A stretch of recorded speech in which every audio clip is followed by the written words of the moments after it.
For your fresh tomato vinaigrette, your very first step is to concasse your tomato. This is very similar to what you did in Culinary Basics, which is blanching or parboiling. You're going to take a knife and you are going to put an X through the top, just very lightly, just kind of through the skin. This is going to allow the water to seep in, so then when you take it out of your boiling water, it will be easy to peel off. So as you can see, there's an X, and then you are going to take your lid off and place your tomato in there for about 2 to 3 minutes, and you'll know it's ready to come off because you'll open the lid and you'll see that it's like a little wrinkly, and then you'll be able to peel it off and finish your concasse method. Alright, I just took the tomato out of the boiling water, and as you can see, the skin is starting to peel off, so that's how I knew it was ready. It peels off very nice and easy. It's usually very hot, so I kind of wrap it in a clean rag first, just because it takes some of the heat away. Very easy to peel off. So once you get all the skin peeled off, the next step for the concasse method is to cut it in half, which it should be very, very easy because it's basically like boiled.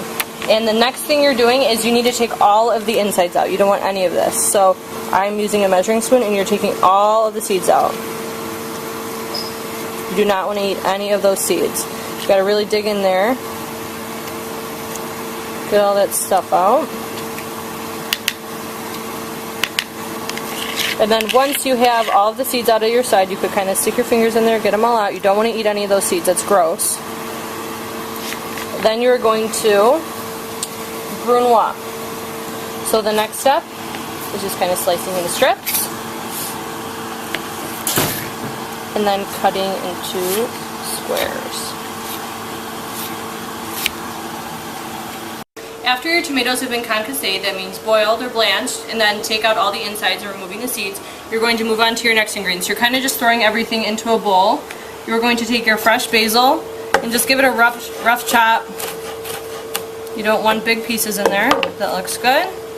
Throw it in. And then you're going to take your shallot, which is kind of like a mini onion. You have to peel the edges off. And you're going to mince this. So mincing means you don't want to be biting into big pieces. So things you mince are things that are very strong. So like garlic, onion, you typically mince just because you don't want to bite into a large piece of it. So I'm just going to give it a rough chop and get it as small as I can. And when we come back, you'll see how teeny tiny it is. As you can see, I'm finishing up mincing our shallot. You can smell it. It's very strong, just like an onion. So once it's teeny tiny, you're going to throw it into that mixing bowl with your other ingredients, and then you're going to add your liquids. Your first one is 4 ounces of olive oil. This is what turns it into a vinaigrette, the olive oil and the balsamic. And then you're going to add your balsamic vinegar, which is 1.5 ounces. Take a spoon, mix this up, and then for day 2, you're going to come in and you're going to cook your pasta and add your dressing. This is day 2 for your fresh tomato vinaigrette lab. The first thing you're doing is you're coming in the room and you're getting some water boiled. So as you can see, we open up our pan, we see rapid bubbles, and then we are going to put our 2 cups of pasta in there. The noodles, well, you want them to get al dente. So al dente, it should be a little bit firm, but not too firm. You don't want it to be raw, but you don't want it to be soggy either. So we're going to let those sit in there, and these will sit in there for about 5 to 6 minutes, and then they will be ready.